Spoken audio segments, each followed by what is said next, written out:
Yan, so ang pasyente natin ngayon, problema niya, stator.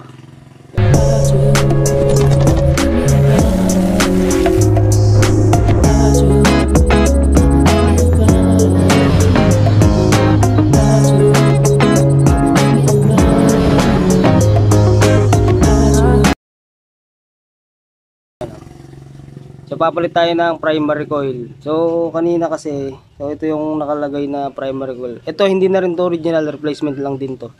Pero tumagal siya ng nasa 2 years. Yan. So ito yung bago. Ito yung bagong state primary coil. So sa mga hindi nakakaalam po diyan, ang stator ng TMX125, ito, TMX125 to na old model. Pati yung TMX155, napapalitan po ng primary coil yan. Yan, pwede po nating palitan yan, replacement. Pwede rin magpa-rewind, kung tutusin lang, pwede rin. Lalagay natin yung bago. Yan.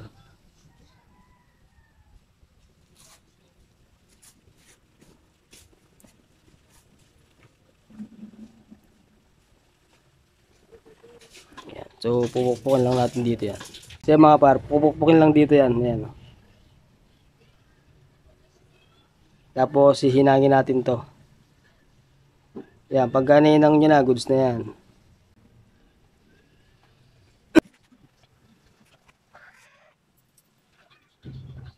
Then yun nga mga par, naisalpak na natin yung stator at saka yung primary coil. So after nyan, check natin yung kuryente. Kung paano i-check up, makikita nyo. Papakita kung paano i-check up yan. So yung mga par.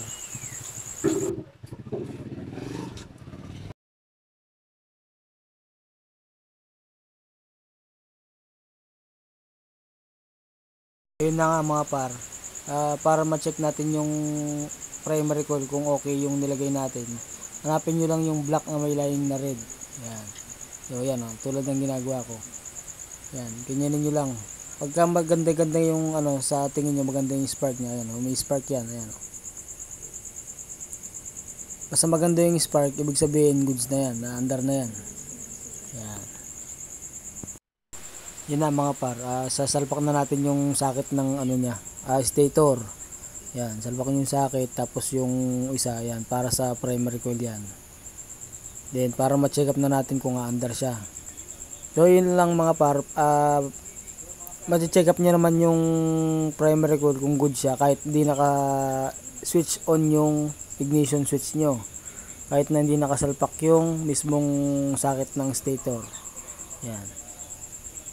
Yan, papaandar na natin para malaman na natin.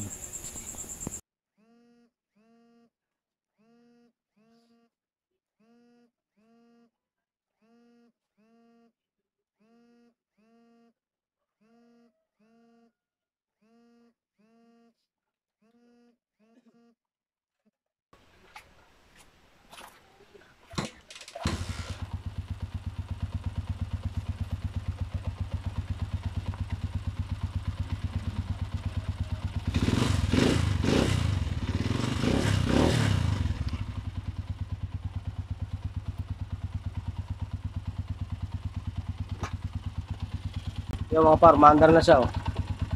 So kanina kasi nung dinala dito to, check ko yung sa primary coil niya ito. Wala siyang nilalabas na kuryente pagka kinaskas ko siya rito. Okay, meron na kaya, maandar na. Pero lang kadaling mag-check ng primary coil. So yun mga par, primary coil ng TMX125 na old model at saka yung TMX155, pwede nating palitan ng primary coil lang yan. Kahit di ka magpalit ng buong stator. Sa mga gusto lang magtipid. Ngayon, kung may budget ka, palit ka ng buong stator, original.